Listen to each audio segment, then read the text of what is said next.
সরকার motor YouTube চ্যানেলের পক্ষ থেকে জানাই আন্তরিক শুভেচ্ছা অভিনন্দন। প্রিয় ভিউয়ার্স, কেমন আছেন সবাই? রানার ডায়াং বুলেটের কিট চেন স্পকেট মডিফাই আজকের ভিডিও। রানার ডায়াং বুলেটের কিট চেন স্পকেট নষ্ট হয়ে গেলে সহজে কোন বাইকের কিট চেন স্পকেটে ফিটিং করা যাবে আর কত টাকা লাগে আজকের ভিডিওটা প্রথম থেকে শেষ পর্যন্ত দেখুন। রিয়ার হুইল স্পকেট, ইঞ্জিন আউটপুট শ্যাপে ছোট স্পকেট চেন,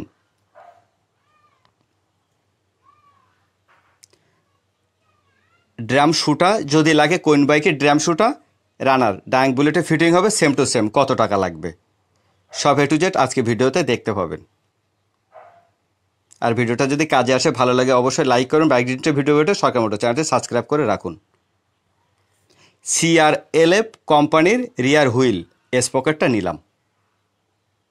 কোন বাইকে নিলাম ভিউয়ার্স দেখুন, ইয়ামাহা লিবারু বাইকের রিয়ার হুইল স্পকেটটা নিলাম, দামটা 300 টাকা।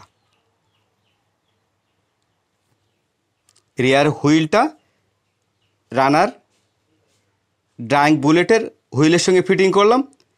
দেখুন গ্রুপগুলো সেম টু সেম, আউটসাইডটা একটু বড় হওয়ার কারণে শক্তিটা লোডটা বেশি নিতে পারবে। রোল অন গোল্ড ড্রাইভ চেনটা নিলাম, ড্রাইভ চেনটার দাম 500 টাকা। 122 লিংকের নিলাম রানার ডায়াং বুলেটের ড্রাইভ চেন, লিঙ্কটা লাগবে 112 লিঙ্ক, 10 লিঙ্কটা কেটে বাইকে ফিটিং করব।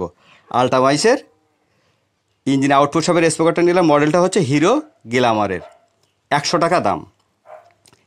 SK কোম্পানির বাজাজ পালসারের ড্রাম শুটা নিলাম, বাজাজ পালসারের ড্রাম শু, রানার ডায়াং বুলেটের drum shoe same to same, দামটা 150 টাকা।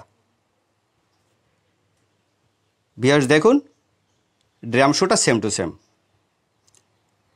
তো ভিউয়ার্স ডায়াং রানার বুলেটের কিট চেন মডিফাই করতে মোটামুটি 900 টাকা লাগবে, আর ড্রাম শুটা যদি চেঞ্জ করা হয় 150 টাকা লাগবে। এই ছিল আজকের ভিডিও, অন্য একটা ভিডিওতে দেখা হবে। Thank you.